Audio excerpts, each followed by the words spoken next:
Hébreux 11, versets 1 et 2. Dans la Bible du semeur, c'est traduit que la foi est le moyen d'être sûr des réalités qu'on ne voit pas. C'est par la foi que nous, on est capable de croire qu'il n'y a pas eu de Big Bang. C'est par la foi qu'on est capable de croire qu'au commencement, Dieu créa. Que de rien, Dieu créa. C'est par la foi qu'on est capable d'accepter que Dieu existe de toute éternité par lui-même, qu'il n'a ni commencement ni fin. Même si on ne comprend pas, c'est par la foi qu'on accepte ces choses, qu'on croit dans ces choses. Vous voyez bien qu'ici, on ne dit pas que la foi est le moyen de comprendre les choses. C'est là qu'on a un problème. On dit que la foi, c'est le moyen d'être sûr des réalités qu'on ne voit pas. Pas de les comprendre, juste d'être sûr. J'aime le mot foi parce que le mot foi nous dérange toujours. Et c'est un mot qui est tellement incompatible à notre état d'adulte. Écoutez, moi j'entends mon fils, « Ah tiens papa, il faudrait quand même que tu fasses ça, que tu changes ci, que tu achètes ça. » L'enfant, il se demande même pas si son papa, il peut. Il se demande même pas si son papa, il aurait envie. Il se demande pas, il dit, tu es le papa, il y a ça dont j'ai besoin. Il me dit toujours, papa, il faut que tu fasses. Et lui, il attend que je le fasse. Lui, dans son entendement d'enfant, si j'ai besoin, papa doit me donner. Et il attend que je lui donne. On va comparer deux personnes. D'un côté, Zacharie, le papa de Jean-Baptiste, et d'un autre côté, Marie, la mère de Jésus. Luc 1. Ce conseil de Zacharie, ce que la Bible nous en dit, c'est que c'était un prêtre, un sacrificateur. On sait que les sacrificateurs avaient de bonnes formations. On sait qu'ils étaient très bien formés. D'accord ?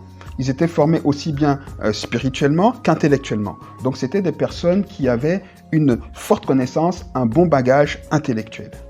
Zacharie, la Bible nous dit autre chose à son sujet. La Bible nous dit qu'il était avancé en âge. Donc Zacharie était un prêtre d'un certain âge. Donc c'est quelqu'un qui avait déjà de l'expérience.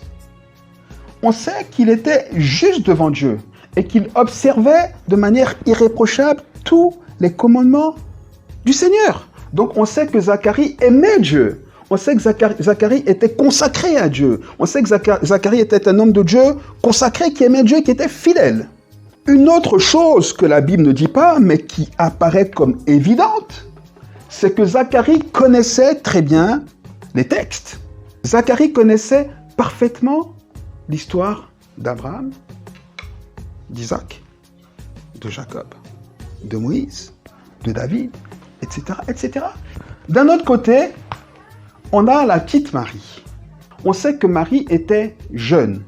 Non, elle était très jeune. Donc Marie n'avait déjà pas l'expérience de Zacharie. Marie n'était pas prêtresse.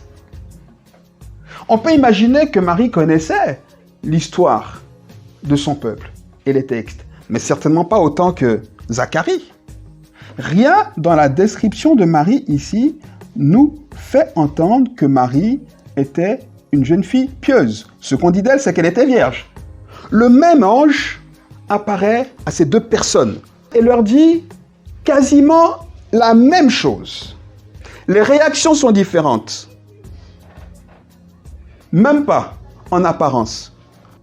Mais d'un côté, à Zacharie, l'ange Gabriel répond « Je suis Gabriel, j'ai été envoyé pour te parler et tu ne me crois pas. Alors tu seras muet, car tu n'as pas cru à mes paroles. » À Marie, il dit « Car rien n'est impossible à Dieu. Voici ta parente a elle aussi conçue. Et voilà, et rien n'est impossible à Dieu. » L'ange, quand il arrive à Zacharie, verset 13, il lui dit « Ta prière a été exaucée. » Ça nous dit que Zacharie a prié pour avoir un enfant.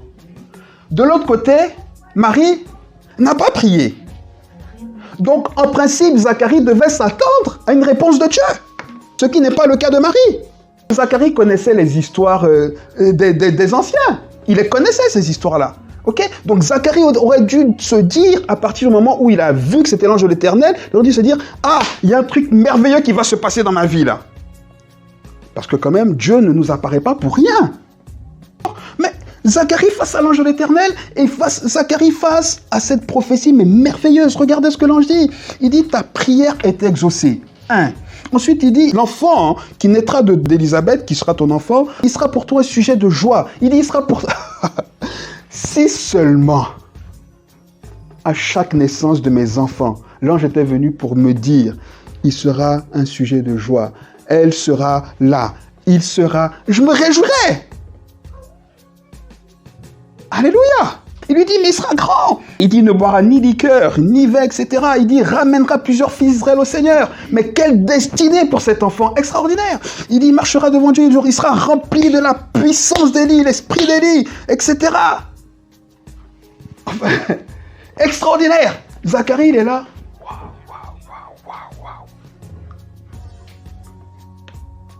Et quand l'ange finit, il dit, ok, je comprends, hein, mais bon, tu vas bien. Moi, je suis vieux, là. Dieu apparaît à Zacharie, il lui fait des prophéties extraordinaires. Zacharie, qui savait que Abraham et Sarah avaient enfanté dans leur vieillesse, etc., il voit Dieu, il sait que c'est l'ange de l'Éternel, et tout ce qu'il trouve à dire, ok, mais bon, tu vas bien. Ça fait longtemps que j'ai attendu. Comment on va y arriver? Tu vas bien, je suis vieux, tu vois que ma femme, elle est déjà vieille. Bah bon, ça fait un moment qu'on a prié, même cette prière, moi, j'avais déjà oublié. C'est maintenant que tu viens répondre, mais c'était pas le temps, il fallait venir il y a 20 ans. Mais tous les raisonnements qu'on a ici, là, c'est le prototype de Zacharie. Oui, mais ça peut faire peur, tu vois bien. Tu vois, je suis pas prêt, là. Moi, je suis plus prêt. Écoute, maintenant, j'ai plus la force pour courir après un enfant. Non, mais Dieu, il va faire comment? Mais toutes nos questions, là. Un prêtre qui enseignait tous les jours, qui suivait fidèlement Dieu, qui était pieux, etc. Il voit l'ange de l'Éternel, il entend une prophétie extraordinaire, il connaît les textes, il sait qu'il y a un Élie qui doit venir avant le Messie. Il n'a pas le recul de se dire spirituellement, mais il y a quelque chose qui se passe, de dire, ok, je comprends pas tout. Parce que le problème de Zacharie, c'est ça, c'est qu'il ne comprenait pas. Donc sa foi s'est limitée. Il n'a pas juste dit, je crois dans les réalités que je ne vois pas. Je ne comprends pas, mais comme j'entends la parole de Dieu, je ne cherche pas à comprendre comment il va faire, je le crois simplement. C'est ça la foi. Et c'est là où on bloque. Tant que ça ne rentre pas dans notre entendement, on ne comprend pas. On est comme Thomas. Non, il faut que je mette mes doigts dedans. Mais n'oubliez pas qu'à Thomas, Jésus a dit, tu crois parce que tu as vu. Heureux celui qui croira sans avoir vu.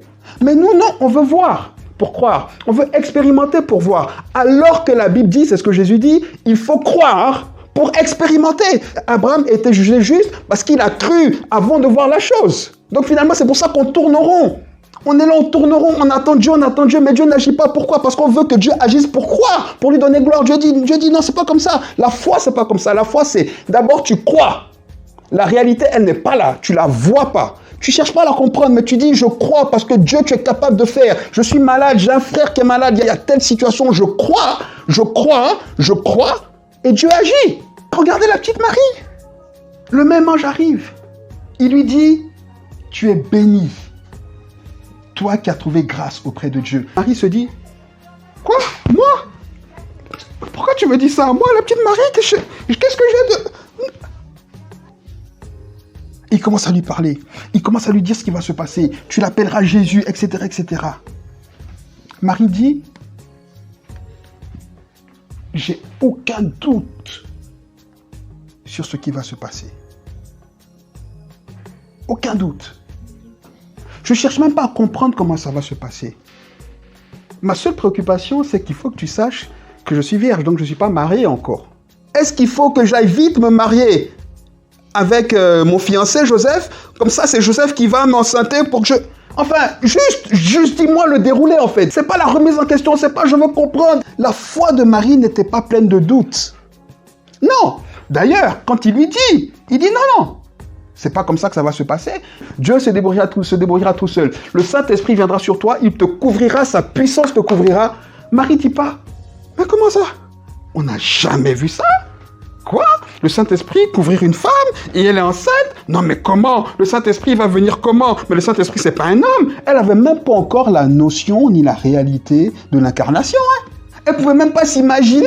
Elle pouvait pas se dire, mais alors peut-être que le Saint-Esprit est déjà dans un homme. C'est lui qui va venir avec. Enfin non. C'est quelque chose qui était complètement incompréhensible. Marie n'a pas dit, Comment ça va se passer? Fais-moi bien comprendre. Est-ce que c'est possible? Parce que tu sais, mais qu'est-ce que Joseph va... Toutes ces questions-là, Marie ne se les est pas posées. La seule chose qu'elle a dite ici, verset 38, « Je suis la servante du Seigneur. Qu'il me soit fait selon ta parole. » Selon ta parole. Voilà clairement la définition de la foi telle que Dieu veut qu'on l'entende.